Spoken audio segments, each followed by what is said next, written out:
Imagine living on a tiny island in the middle of the Atlantic Ocean, surrounded by enormous waves, violent winds, and miles of empty water. On that island stood a lonely lighthouse. Its purpose was simple: guide ships away from the dangerous rocks and protect sailors traveling through the darkness. But in December 1900, something happened that would turn this ordinary lighthouse into one of Scotland's most enduring mysteries. 3 men were stationed there. Then the lighthouse light disappeared. Days later, a relief crew arrived. The lighthouse was still standing. The equipment was there. But the 3 men were gone. No one knew exactly where they had gone. And more than a century later, the final moments of their lives remain uncertain. This is the mystery of the Flannan Isles Lighthouse. Chapter 1: The Island. Among these remote islands is Eilean Moor. It is a place of steep cliffs, powerful waves, and almost complete isolation. In 1899, a lighthouse began operating on the island. For ships passing through these dangerous waters, its light was extremely important. But working there was not an easy job. The lighthouse keepers lived far from the mainland. There were no smartphones. No instant messages. No modern emergency services waiting nearby. If something went wrong, help could take days to arrive. The men working there had to depend on themselves, and on the lighthouse. Chapter 2: The 3 Keepers. In December 1900, 3 men were assigned to the lighthouse. The principal keeper was James Duckett. The assistant keeper was Thomas Marshall. And the 3rd man was Donald MacArthur. Their daily routine was demanding.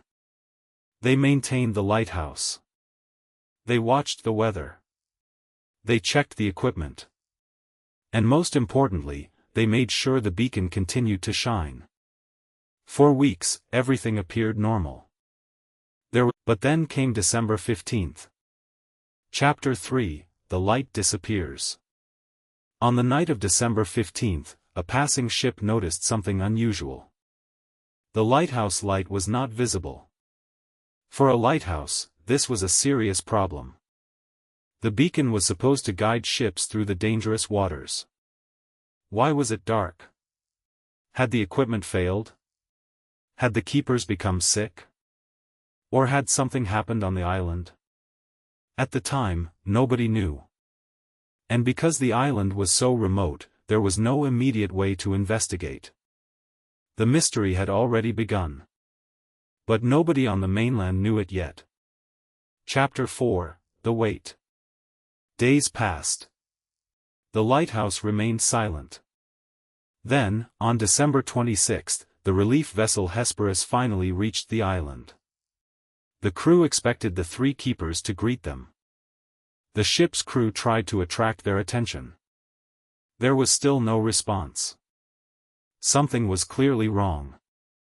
Eventually, assistant keeper Joseph Moore went ashore to investigate. He climbed toward the lighthouse. He entered the station. And what he discovered was deeply disturbing. The lighthouse was empty. The 3 keepers were nowhere to be found. Chapter 5: An Empty Lighthouse. Inside the lighthouse, there were signs of ordinary life. The building itself was still there. The equipment had not simply disappeared. But the men were gone. Outside, investigators discovered signs of severe weather around the landing area. Some equipment had been moved. Railings had been damaged. And the surrounding sea was extremely dangerous. These details would later become some of the most important clues in the investigation. But there was still one enormous question. Where were James Duckett, Thomas Marshall, and Donald MacArthur? Chapter 6: What could have happened? One explanation soon became the most accepted. The men may have gone outside to secure equipment during dangerous weather. Perhaps one of them was suddenly hit by a powerful wave. The other 2 may have rushed to help. And then another enormous wave could have swept all 3 men into the sea. On an island surrounded by cliffs and powerful Atlantic, the official investigation eventually concluded that the three keepers had most likely been swept into the sea by a powerful wave. But there was a heartbreaking problem. Their bodies were never recovered. Chapter 7, The Theories. But when people hear about three men disappearing from an isolated lighthouse, theories naturally begin to appear. Over the years, many explanations have been suggested. Some imagine that the men had fought with each other. Others believe that something unusual had happened inside the lighthouse. And eventually, supernatural stories became part of the legend. But there is an important difference between a theory and evidence.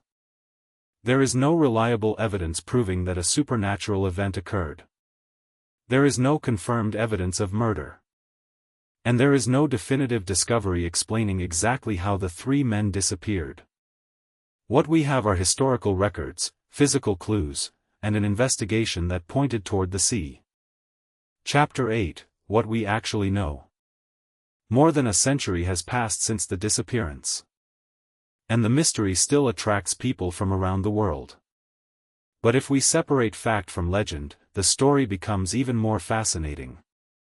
We know the lighthouse light was reported missing. We know the relief crew eventually arrived and found the lighthouse without its keepers. We know that the landing area showed signs of severe weather. And we know that the official explanation was that the men were likely swept into the sea. But we do not know the exact sequence of events. We do not know what the men were doing in their final moments. And we do not know exactly how the tragedy unfolded. Chapter 9, The Lighthouse Today. Today, the lighthouse still stands on Eilean Moor. The technology has changed. The world around it has changed.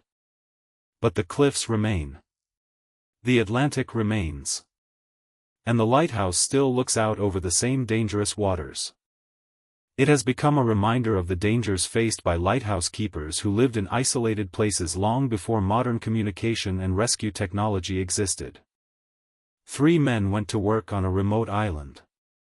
They expected to return home. They never did. The question remains. Perhaps the most haunting part of the Flannan Isles mystery is not that we know nothing. It is that we know just enough to understand what may have happened. But never enough to know for certain.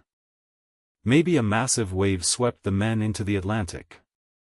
Maybe the final moments happened exactly as investigators believed. Or perhaps there is a detail in the story that we still do not understand. More than 125 years later, the lighthouse remains. The sea remains. But the three men are gone. And one question continues to echo through the history of this lonely Scottish island. What really happened at the Flannan Isles Lighthouse? Let us know your theory in the comments. And if you enjoy real mysteries, forgotten history, and unexplained stories, subscribe for the next documentary.